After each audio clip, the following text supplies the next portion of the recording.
The Galactic Concord had existed for 12,000 years, and in all that time, they had never seen anything quite like the humans when the first human vessel appeared at the edge of Concord space in the year 2347. The monitoring stations did not know what to make of it. The ship was small and strange, and held together by metal plates that looked like they had been welded by hand. The design was ugly and practical, and showed none of the elegant curves that define proper Starship Construction Ambassador Kethril of the Volanti Dominion was the first senior official to make contact, and he would later describe the experience as both amusing and sad. The humans came in peace, they said, and they wished to join the great family of spacefaring species. They spoke of cooperation and trade and cultural exchange, and they did so with such earnest hope that Kethril almost felt guilty for laughing at them. The Galactic Concord was home to 847 species, each one contributing something unique to the collective. The Volanthi provided advanced shield technology. The Oran contributed sensor arrays that could detect a ship from 3 star systems away. The Krethver, before their fall from grace, had given the galaxy graviton manipulation. Every species brought something to the table, something that proved their worth. The humans brought nothing. Their technology assessment was conducted by a committee of 12 senior scientists from 6 different species, and the report they produced became famous across the galaxy. Not famous for its praise, but famous for its mockery. The humans used chemical propulsion, the report noted with barely hidden amusement.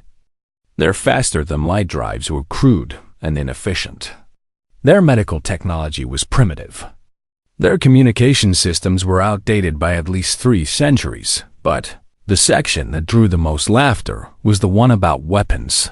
The humans, the report explained, relied primarily on something called kinetic weaponry. They accelerated metal projectiles through magnetic coils and fired them at their enemies. They called these devices railguns, and they were very proud of them. The lead scientist on the committee, a Volanthi physicist named Theron, had included a personal note at the bottom of the weapons assessment. "The humans throw rocks," he wrote. "They've simply found a more complicated way to throw rocks."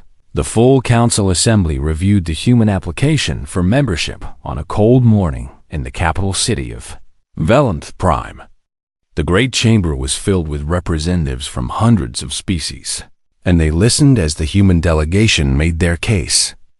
The lead human speaker was a woman named Dr. Sarah Chun, and she spoke with passion about humanity's desire to learn and grow and contribute. She talked about human history and human dreams and human determination.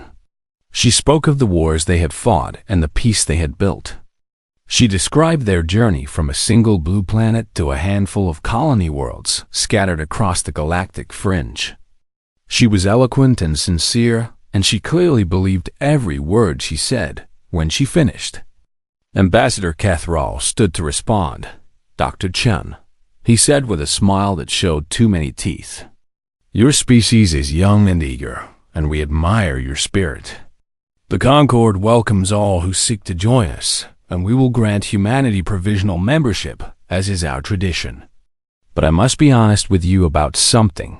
He paused for effect, and the chamber grew quiet. "Your technology is primitive," he continued. "Your ships are slow, and your weapons are laughable.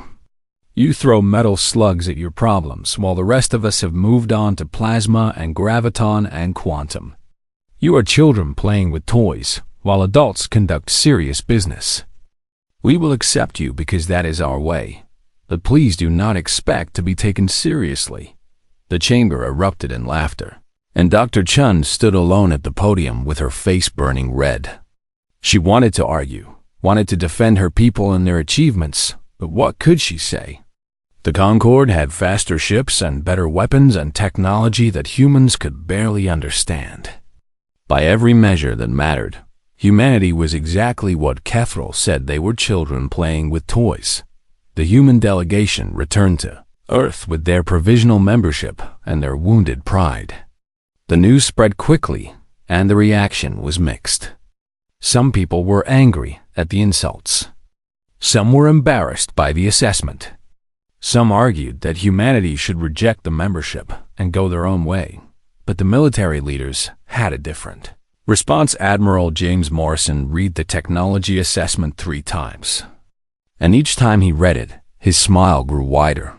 He called a meeting of his senior staff and showed them the report, and he watched their faces as they read the section about weapons. "They think we throw rocks," he said when they finished. "They do," replied Captain Helena Vance, a young officer with sharp eyes and a sharper mind. "They think our railguns are a joke." "Good," Morrison said. "Let them think that. Let them laugh and mock and dismiss us. While they are busy feeling superior, we will be busy working." He pulled up a tactical display showing the galaxy, with human space marked as a tiny cluster of dots at the edge. "The Concord has been at peace for 300 years, he continued. "They have forgotten what real war looks like. Their weapons are designed to be elegant and precise. They fight with surgical strikes and minimal damage. They have evolved beyond brutality." He zoomed in on the human colonies, and then he zoomed in further on a shipyard orbiting Mars. "We have not," he said. "We remember what it means to fight for survival. We remember what it means to destroy your enemy completely. And we have spent the last 200 years perfecting the art of throwing rocks." The shipyard on the display was building something new, something that did not appear in any official report. The vessel was long and angular and covered in armor plating. It looked nothing like the graceful ships of the Concord. "It looked like a weapon Project Prometheus," Morrison explained. "The first of a new class of warship. She carries a main gun that runs the entire length of her hull. 400 meters of magnetic acceleration designed to throw a tungsten slug at 8% of light speed. At that velocity, a single round carries more destructive power than a Concorde plasma lance could generate in a year of continuous fire." The officers stared at the display in silence. "The Concorde thinks we are primitives," Morrison said. "They think kinetic weapons are obsolete. They have not developed shields or armor that can stop a hypervelocity projectile because they never imagined anyone would be foolish enough to use one. They have given us 40 years of provisional membership to prove ourselves." He turned off the display and faced his officers. "We will use every single one of those years. We will build our fleet and train our crews and perfect our technology. And when the time comes, when someone threatens the peace that the Concord has grown too soft to protect, we will show them what primitives can do." Captain Vance nodded slowly. Understanding the plan, "They laughed at us," she said. "Yes," Morrison agreed. "And one day, they will learn that was a mistake." The meeting ended, and the officers returned to their duties. Across human space, shipyards began working overtime. Scientists refined targeting systems. Engineers improved magnetic coil efficiency. The work was slow and careful and completely hidden from Concord observation. 40 years. Morrison had said humanity would be ready. 40 years passed like water through open fingers, and the galaxy changed in ways both small and large. Admiral James Morrison died in his sleep at the age of 92. But not before he saw the completion of 32 Prometheus-class warships. His final words were spoken to Captain Helena Vance, now Admiral Helena Vance, who stood at his bedside in the hours before the end. "They still think we throw rocks," he whispered with a weak smile. "Yes, sir," Vance replied. "They still do. Show them," Morrison said. "When the time comes, show them what rocks can do." He closed his eyes and did not open them again. Vance took command of the United Earth Navy and continued the work that Morrison had started. The Prometheus fleet grew stronger and more refined. The targeting systems became more accurate. The magnetic coils became more powerful. Every year brought new improvements. And every year the Concorde continued to ignore them. The humans were assigned to patrol the outer territories, the empty spaces between stars where nothing important ever happened. It was boring work, the kind of assignment given to species that nobody respected. But Vance did not complain. She used the time to train her crews and test her weapons far from curious eyes, and then the Krethver changed everything. The Krethver were an ancient species, reptilian and proud and filled with old hatreds. 300 years ago, they had tried to conquer half the galaxy. The Concorde had stopped them barely and had stripped them of their fleets and their weapons and their dignity. They were allowed to keep their homeworld and their colonies, but they were watched and controlled and never trusted. For 300 years, the Krethver had played the role of the defeated enemy. They had bowed and scraped and pretended to accept their place. They had traded with the Concorde and participated in cultural exchanges and done everything they were told to do. And all the while, they had been planning. Grand Admiral Verthax was born 60 years after the defeat, and he grew up on stories of Krethver glory. He listened to his grandfather describe the great fleets that once ruled the stars. He learned about the humiliation of surrender and the burning shame of subjugation. And he swore an oath that he would restore his people to greatness. The Concorde made it easy for him. They had grown comfortable in their peace. Their monitoring stations were understaffed. Their patrol routes were predictable. Their intelligence networks were focused on trade disputes and cultural conflicts, not military threats. They had forgotten that some wounds never held. Verthax spent 40 years building his fleet in secret. He hid shipyards in asteroid fields and constructed weapons factories on moons that the Concorde never bothered to scan. He recruited warriors from across Krethver space and trained them in the old ways of combat. And when he was ready, he struck without warning.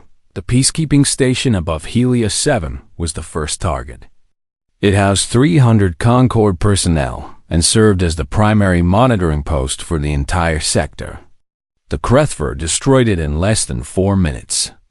The attack was so fast and so brutal that the station did not even have time to send a distress signal by the time the Concorde realized what was happening. The Krethver had already taken 7 star systems. Grand Admiral Verthax broadcast his declaration of independence to every corner of the galaxy. He spoke of ancient wrongs and stolen honor and the right of the Krethver to rule their own destiny. He demanded that the Concorde recognize Krethver sovereignty and withdraw from all disputed territories. And he made it clear that any species that stood against him would be destroyed. The Galactic Council convened an emergency session, and the great chamber that had once laughed at humanity was now filled with fear. The Krethver had modern weapons and experienced crews and a burning desire for revenge. They had spent 3 centuries studying Concorde technology and developing countermeasures. They knew every weakness and every vulnerability. Ambassador Kethrol, now much older and much less confident, was appointed Supreme War Coordinator. He assembled a coalition fleet from 20 different species and launched a counteroffensive that was supposed to end the rebellion quickly. It failed. The Battle of Spinnergate was a disaster. The Concorde fleet outnumbered the Krethver 3-1, but numbers meant nothing when the enemy could predict every tactic.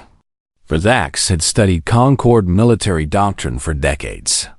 He knew how they would attack and how they would defend. He turned their own strategies against them and destroyed half their fleet in a single engagement. The war dragged on for months, and each month brought new defeats. The Krethver captured the Spinner Corridor, the main trade route that connected the galactic core to the outer territories.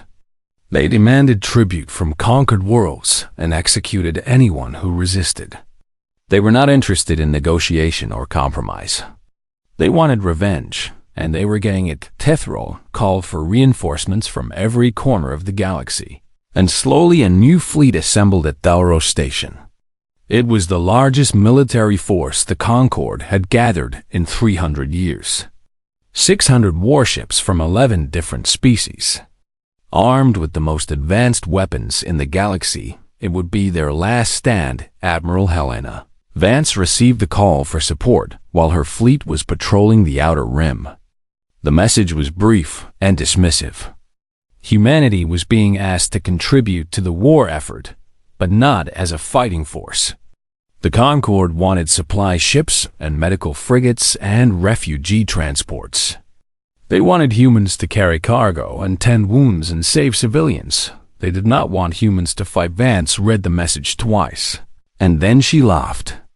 It was a bitter sound, full of 40 years of frustration. "They are losing a war," she said to her tactical officer, Commander Singh. "Their fleets are being destroyed. Their territories are being conquered. And they still think we are not good enough to stand beside them. What are your orders, Admiral?" Singh asked. Vance was quiet for a long moment. She thought about Morrison and his dying words. She thought about the shipyard on Mars and the years of secret preparation. She thought about every insult and every dismissal and every laugh at humanity's expense. "We will accept the assignment," she said finally. "We will position ourselves behind the fleet at Taurus Station. We will play our role as support vessels and wait for the battle to begin." Singh frowned. "And then?" Vance turned to face him, and there was something cold and hard in her eyes. "And then we will show them what primitives can do." The human fleet set course for Taurus Station. 32 ships that the galaxy had never taken seriously. 32 ships armed with weapons that nobody believed could matter. 32 ships crewed by men and women who had waited 40 years for this moment. The Concorde was about to learn a lesson that would change the galaxy forever. Some rocks, thrown hard enough, can break anything. Taurus Station hung in the darkness of space like a jewel surrounded by fire. The station itself was ancient, built during the early days of the Concorde as a symbol of unity and cooperation. Its rings stretched for kilometers, housing millions of civilians and serving as the gateway to the core systems. If Taurus fell, there would be nothing standing between the Krethver and the heart of galactic civilization. Admiral Vance brought her fleet out of faster than light, traveled 3 hours before the main battle was scheduled to begin. The human ships took their assigned position behind the Concorde formation, and Vance used the time to study the tactical situation. It was worse than she had expected. Supreme Coordinator Kethril had assembled an impressive fleet. 600 warships from 11 species, each one armed with the most advanced weapons the galaxy had to offer. The Volanti contributed ships with shields so powerful they could withstand direct hits from plasma lances. The Urim provided sensor platforms that could track enemy vessels across thousands of kilometers. The combined firepower of the Concorde fleet was enough to destroy a small moon, but the Krethver had brought more. Grand Admiral Vorthax arrived with 800 warships, and every single one of them had been built for war. The Krethver vessels were ugly and brutal, covered in weapons ports and armored with plates of reinforced hull material. They were not elegant like Concorde ships. They were tools of destruction, and they looked eager to prove it. Vance watched the Krethver fleet take formation on the other side of the battlefield. She studied their positioning and their movement patterns. She noted how they spread out to minimize the effectiveness of area weapons. She saw the tactical genius of Vorthax in every detail of the deployment. "They know what they are doing," Commander Singh said quietly. "Yes," Vance agreed. "They have been planning this for 300 years. Every ship captain knows exactly where to be and exactly what to do. They have rehearsed this battle 1,000 times in simulation.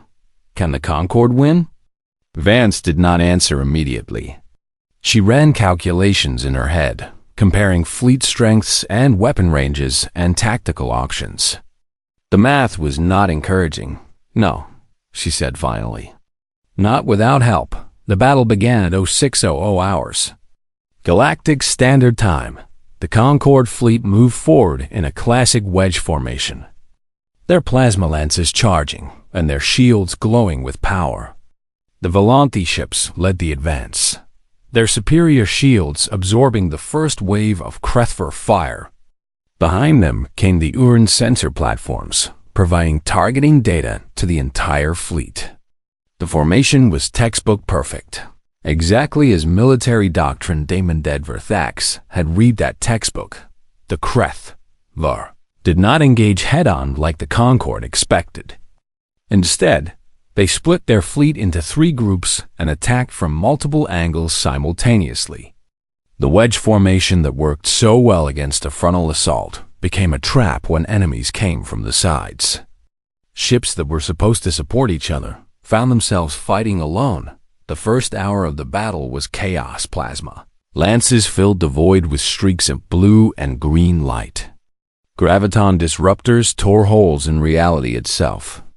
Quantum fold missiles appeared out of nowhere and detonated against shields that were already failing. The Concorde fleet fought with courage and skill, but they were being overwhelmed. Ether watched from the command center of Thauro Station, and his face grew paler with each passing minute.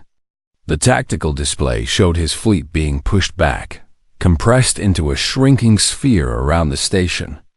For every Krethver ship that fell, 3 Concorde vessels were destroyed. "We need to reinforce the left flank," he ordered. "Pull ships from the reserve and send them to support the Volante." "Sir, we have no reserves," his aide replied. "Every ship is already engaged." Kethrel stared at the display in disbelief. How had it gone so wrong so quickly? The Concorde had the best technology in the galaxy. They had shields and sensors and weapons that should have been unstoppable. But the Krethver had adapted to everything. By the 3rd hour, the Concorde had lost 100 ships. By the 5th hour, they had lost 150. The Volante flagship, the pride of the fleet, was destroyed when 4 Krethver cruisers focused their fire on its shield generators.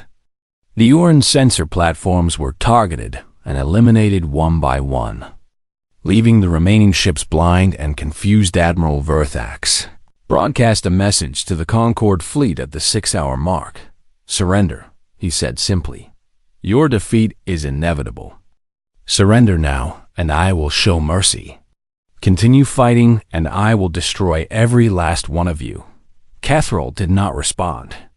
He could not respond. To surrender would mean the end of everything the Concorde had built. But to continue fighting seemed equally hopeless. The battle raged on, and more ships died. By hour 7, the Concorde fleet had lost 200 vessels. The survivors were clustered around Thauro Station in a desperate defensive formation. Their shields were failing, and their weapons were overheating, and their crews were exhausted. Verthax brought his fleet closer. Tightening the noose. Kethrel made the hardest decision of his life. "All ships," he broadcast on the command frequency, "begin fighting retreat. We will withdraw to the secondary defense line and regroup. Save what vessels you can." The order went out to every ship in the fleet, including the 32 human vessels that had been sitting quietly behind the main formation for 7 hours. Admiral Vance received the retreat order on the bridge of the UN Prometheus. She read it carefully, and then she turned to Commander Singh. "Ignore it," she said. Singh blinked in surprise. "Admiral?" "I said ignore it," Vance repeated. "We are not retreating. Signal all human vessels to assume attack formation. Power main batteries to full. Prepare targeting solutions for the Krethver flagship." The bridge crew moved to obey, but Singh hesitated. "Admiral, with respect, we are 40 kilometers behind the battle line. Our weapons cannot reach them at this range. The Concorde plasma lances have a maximum effective range of 12 kilometers. We would have to get much closer to engage." Vance smiled. And it was not a kind smile. "Their weapons have a range of 12 kilometers, she said. "Ours do not." She opened a channel to the entire human fleet. "All ships, this is Admiral Vance. For 40 years we have waited for this moment. For 40 years we have trained and prepared and perfected our craft. The galaxy laughed at us and dismissed us and called our weapons primitive. Today we prove them wrong." She paused, looking at the tactical display where the Krethver fleet was closing in for the kill. "We have one advantage that no one expects," she continued. "They have developed defenses against plasma and graviton and quantum. They have not developed defenses against tungsten moving at 8% of the speed of light. They do not believe such weapons are a threat." Her hand hovered over the firing control. "Let us teach them otherwise. All ships, break formation and advance to firing position. Target the Krethver flagship. And wait for my order." 32 human vessels began to move. And on the tactical displays of every Concord ship, confused officers watched the primitives advance toward the battle. No one tried to stop them. No one thought it mattered. Grand Admiral Verthax stood on the command bridge of his flagship, the dominance of stars, and watched victory take shape before his eyes. The Concord fleet was broken. Their ships were retreating in disorder. Their great station hung defenseless in the void, waiting to be claimed. 300 years of planning had led to this moment, and Verthax allowed himself a rare smile of satisfaction. "Signal all vessels," he ordered. "Prepare for final assault. We will take Thalros Station within the hour." His tactical officer looked up from his console with a slight frown. "Sir, there is some unusual movement in the enemy formation." Verthax turned his attention to the display. Somewhere behind the retreating Concord ships, a small group of vessels had broken away and was advancing toward the battle. He studied them for a moment and then dismissed them with a wave of his clawed hand. "Humans," he said with contempt. "Their cargo ships are probably trying to flee before we close the trap." "Ignore them, sir. They appeared to be accelerating toward us, not away." Verthax laughed, a harsh sound that echoed across the bridge. "Then they are fools seeking a glorious death. Let them come. Our shields will swat them aside like insects." He returned his attention to the main battle, already planning the occupation of Thalros Station and the message of triumph he would broadcast to the galaxy. The humans were beneath his notice, as they had always been 40 kilometers away. Admiral Helena Vance watched the Krethver flagship through her tactical display. The vessel was massive, easily 3 times the size of the Prometheus, bristling with weapons and surrounded by escort cruisers. It was the heart of the enemy fleet, the symbol of Krethver power. It was about to become a lesson. "All ships report ready," Commander Singh announced. "Main batteries are charged. Targeting solutions are locked. We are in firing position." Vance nodded slowly. Her heart was beating faster than it had in years. 40 years of waiting and preparation had led to this single moment. Everything Morrison had built, everything she had refined, was about to be tested in the most important battle of human history. "Range to target?" she asked. 40 kilometers exactly. That is 4 times the maximum effective range of any weapon in the Concord arsenal, Vance said. More to herself than to anyone else. 4 times the range anyone believes possible. She stood up from her command chair and walked to the fore viewport. Through the reinforced glass, she could see the distant flashes of the battle, the dying ships, the chaos and destruction that the Krethver had brought to the galaxy. "The Concord built their weapons to wound," she said. "They built them to disable and capture and negotiate. They forgot that some enemies cannot be negotiated with. Some enemies can only be destroyed." She turned back to face her crew. "We did not forget." The bridge was silent. Every officer stood at their station, waiting for the order that would change everything. Vance returned to her chair and placed her hand on the firing control. The metal was cold against her palm. "For Admiral Morrison," she said quietly. "For everyone who ever called us primitive. For every laugh and every insult and every dismissal." She pressed the button. Fire. Deep within the hull of the Prometheus, 400 meters of magnetic coils activated in sequence. Power surged through superconducting cables. Electromagnetic fields built upon each other in a cascade of energy that would have seemed like magic to anyone who did not understand the physics. A tungsten penetrator, 2 meters long and massing 400 kilograms, began to move. The acceleration was beyond anything organic life could survive. Within milliseconds, the projectile was traveling faster than any object the galaxy had ever used as a weapon. It left the barrel of the railgun at 8% of the speed of light. A streak of metal moving so fast that it was invisible to the naked eye. The round crossed the 40-kilometer gap in less than 2 milliseconds. The dominance of stars did not have time to react. The projectile struck the forward shields and did not slow down. HFY shield technology was designed to disperse energy weapons, to spread the heat and radiation across a wide area. It had never been designed to stop a solid object moving at relativistic speeds. The tungsten penetrator punched through the shields as if they did not exist. It continued through the forward hull, through 18 decks of armored plating and crew quarters and weapon systems, through the command bridge where Grand Admiral Verthax had just enough time to register, a flash of impossible light before everything ended, through the engine core and the fuel reserves and the aft armor.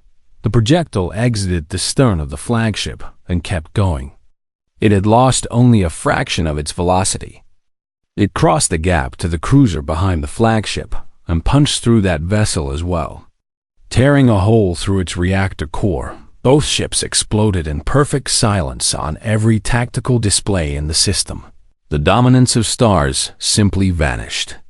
One moment it was there, the heart of the HFY fleet. The next moment it was an expanding cloud of debris and fire. The cruiser beside it died 3 seconds later, its reactor containment failing in a cascade of secondary explosions. The other 31 human ships fired, the void between the fleets filled with tungsten death. Railgun rounds screamed across the battlefield at speeds that made them impossible to track. HFY ships that had been advancing toward victory suddenly found themselves under attack from a direction they had never considered. Their shields could not stop the projectiles. Their armor could not slow them.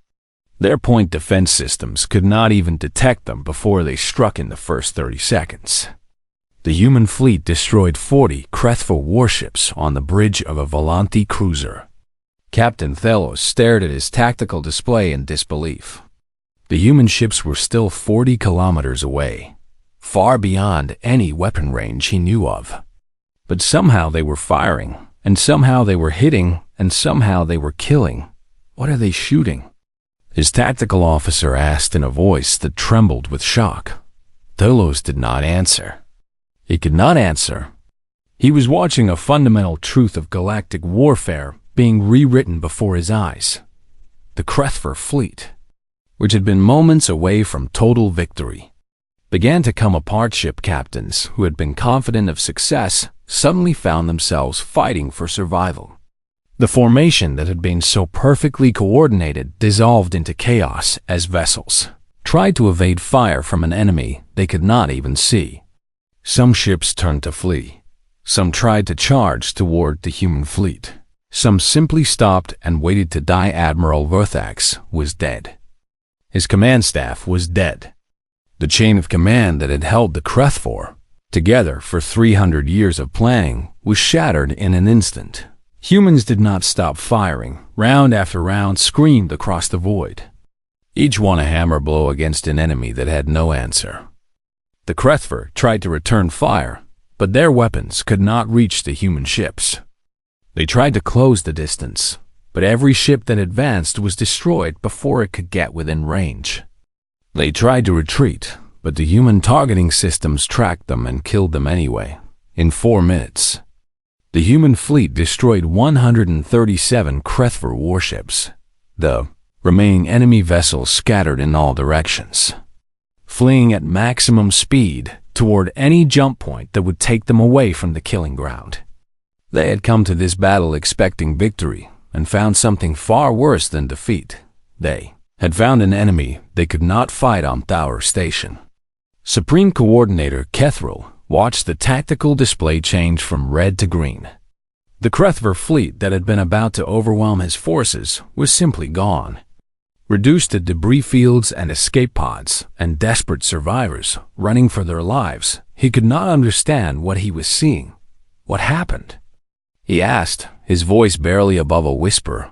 Who did this? His aide pointed to the cluster of human vessels on the display, still sitting calmly at 40 kilometers from the main battle. They did, sir. Kethril stared at the human ships for a long moment. He remembered the technology assessment from 40 years ago. He remembered laughing at their primitive weapons. He remembered telling them they would never be taken seriously.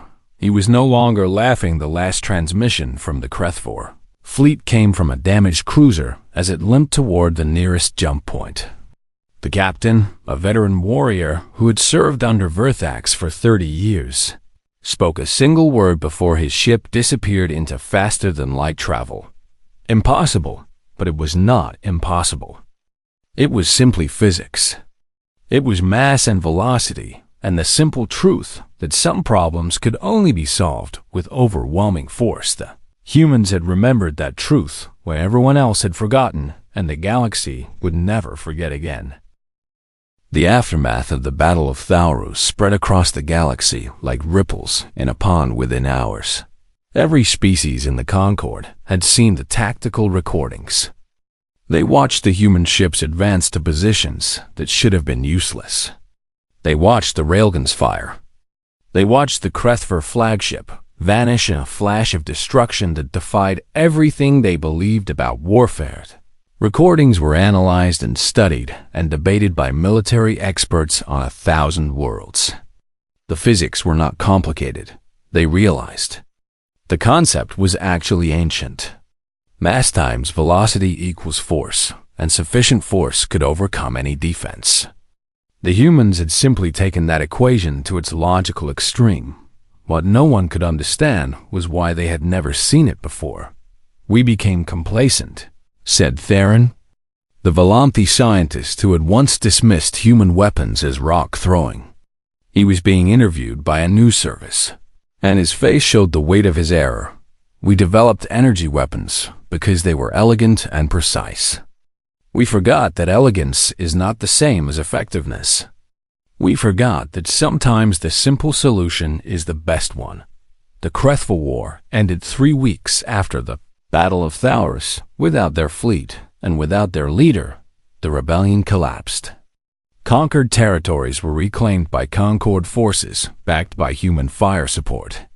Krethver garrisons surrendered rather than face the weapons they had seen destroy their flagship. The war that was supposed to last years was over in months. Admiral Helena Vance was summoned to the Galactic Council to explain. She arrived at the Great Chamber wearing her full-dress uniform, the medals of 40 years of service gleaming on her chest. She walked to the speaker's podium, where Dr. Sarah Chun had once stood, where humanity had once been laughed at, and she faced the assembly without fear or apology. Ambassador Kethril, no longer Supreme Coordinator, rose to question her. Admiral Vance, he said, and there was no condescension in his voice now. You have performed a remarkable service for the Concord. Your intervention at Thaurus saved countless lives and ended a war that threatened galactic civilization. We are grateful. Thank you, Ambassador. But we must ask some difficult questions. Kethril continued. How long has humanity possessed these weapons? Why did you hide your true capabilities? Are you a threat to the Concord itself? The chamber grew very quiet. Every representative leaned forward to hear Vance's answer. We never hid anything, she said calmly. We submitted complete specifications for our Railgun technology in our original membership application. Your Weapons Assessment Committee reviewed them. They called them primitive and strategically irrelevant. We took notes. A murmur ran through the assembly. Several representatives turned to look at Theron, who was sitting in the scientific advisory section with his head bowed. As for whether we are a threat, Vance continued, That depends entirely on the Concord. We built our weapons to protect ourselves and our allies. We have no interest in conquest or domination. We simply want to be treated as equals, with the respect that any species deserves. Catherall nodded slowly. And what would happen if we refused? What would happen if the Concord decided that human weapons were too dangerous to allow? Vance met his eyes without flinching. Then you would learn the same lesson the Crethver learned, she said. You would learn that there is no defense against a tungsten rod moving at relativistic speeds. You would learn that your shields and your armor and your advanced technology cannot stop simple physics. And you would learn that humanity did not survive and thrive on a dangerous planet for 100,000 years by being easy to kill. The chamber was silent, but that is not what I expect to happen. Vance added, and her voice softened slightly. I expect the Concord to recognize that humanity is not a threat but an asset. I expect you to welcome us as full members with all the rights and responsibilities that entails. I expect you to learn from this experience and build a stronger, safer galaxy. She paused, looking around at the assembled representatives. The Crethver were able to threaten you because you had forgotten what real war looked like. You had forgotten that some enemies cannot be negotiated with. You have forgotten that peace must sometimes be defended with force. We have not forgotten these things. We never will. You are offering to protect us, Catherall said. We are offering to stand beside you, Vance replied. We are offering to be the weapon you need when diplomacy fails. We are offering to be the rock that breaks the enemies of civilization. The vote for full human membership was unanimous in the months that followed. Humanity's place in the galaxy changed completely. Human officers were assigned to advisory positions on military strategy. Human engineers helped develop new defensive systems based on kinetic principles. Human ships joined patrol fleets across Concord space, and their presence became a deterrent more powerful than any weapon. The galaxy had many would-be conquerors. Species and empires that dreamed of expansion and domination. They had watched the Crethver Rebellion with interest, hoping to learn from its success. Instead, they learned from its failure. The lesson was simple: do not give the humans a reason to fire Admiral. Vance retired 5 years after the Battle of Thalros. She returned to Earth and lived quietly in a small house near the ocean, far from the politics and conflicts of galactic affairs. She was honored as a hero, but she did not seek fame or recognition. She had done what Morrison asked of her, and that was enough. On the day of her retirement ceremony, she gave one final speech. We were called primitives, she said. We were laughed at and dismissed and told that our weapons were toys. And perhaps, in a way, they were right. We are primitive compared to the civilizations of the Concord. We are young and brash, and we still believe that problems can be solved with force. She smiled, and there was something fierce in her eyes. But that is not a weakness. That is our strength. The galaxy evolved toward complexity and elegance and sophistication. They forgot that sometimes the simple answer is the best answer. They forgot that sometimes you just need to hit something very hard. We remembered.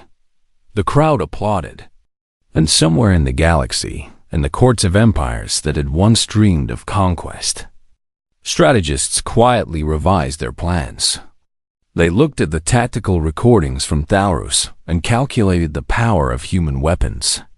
They considered the cost of conflict with a species that threw tungsten at 8% of light speed and 1 by 1.